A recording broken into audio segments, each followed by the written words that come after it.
Hanggang ngayon, walang maipakita na ebidensya. Ay, hindi. Meron daw pong ebidensya, mga boss chief amo, sir, itong mga DDS versus kay Congressman Martin Romualdez daw po. Meron daw ho, mga kababayan. Alam nyo kung sino? Ito asan ba yun? Ito daw po yung mga witness at ebidensya, mga boss chief amo, sir, ng mga DDS.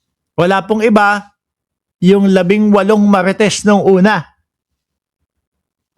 Na ngayon po, 14 na marites na lang po. Ngayon, ang tanong, di ba, kakasuhan ng ombudsman, si Martin Romualdez. Ang gamit po nilang mga witness, eto pong mga marites, mga kababayan. Paano ho iyan kung nagkakagulo-gulo ho sila yan? Ngayon po, paano, mga boss chief amo, sir? Kung 4 sa kanila bumaliktad at sinasabi na may ipinangako sa kanilang pera para lang po sabihin yung mga kalokohan na mga pinagsasabi nila nung una. Di ba? 14 versus 4 na po. Ngayon, ang nakikita ko po, mga kababayan, sa susunod, madadagdagan pa ho yan. Pag na-realize nila, naisip-isip nila na, naku po, wala pala tayong kapupuntahan dito. Talagang kaso lang ang pupuntahan natin dito. Di ba? Tapos ito pa, maiisip niyang 18 marites na iya. Anong 14 na marites na yan?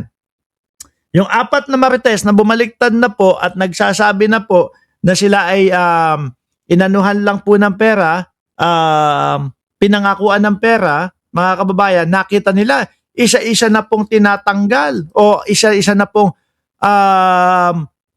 hindi na po, tawag nila? Isa-isa na po na tinatanggal yung kaso doon sa 4 na mga na marites.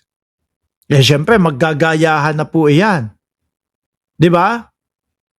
Maggagayahan na ho iyan, mga boss chief amo, sir. Bakit po, mga kababayan, mga boss chief amo, sir? Siyempre, naku, wala, 5 milyon pangako sa atin. Tapos, 300,000 lang ang naibigay sa atin. Yun po yung balita, di ba? Walang nasusunod. Naku, bumaliktad na din tayo. Ang nakikita ko po dyan, kung ang pagbabasihan lang po, etong mga kolokoy na mga ito, tapos may nagsasabi na sila ay binabayaran at sila po ay napangakuan lang, wala na yan. Mababasura at mababasura po yan. Sabi ni I Love You Baby M, nasuhulan daw yung 4 ng 25 million. Bakit naman susuhulan?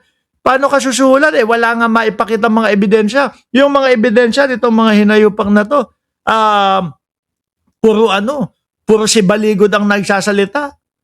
Tapos ang dami nila na, kumbaga, nagkamali kay De Lima, nagkamali dito kay Kiko Pangilinan, nagkamali doon sa ibang mga dinadawit nila. At ang pinakamabigat sa kanila, alam nyo ho kung ano?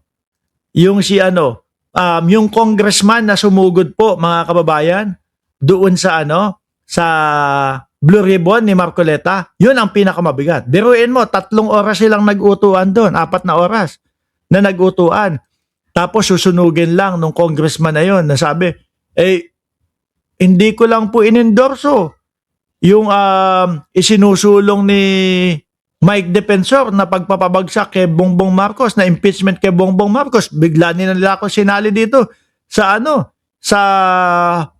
sa may maleta daw po. Yun na, mga kababayan.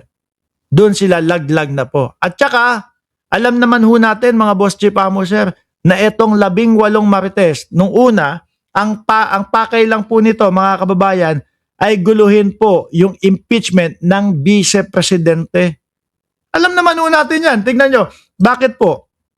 Yung mga napangalanan po, yung mga napangalanan po nila na may nakatanggap daw po ng mga maleta, yun po yung mga nagsusulong ng impeachment. Di ho ba?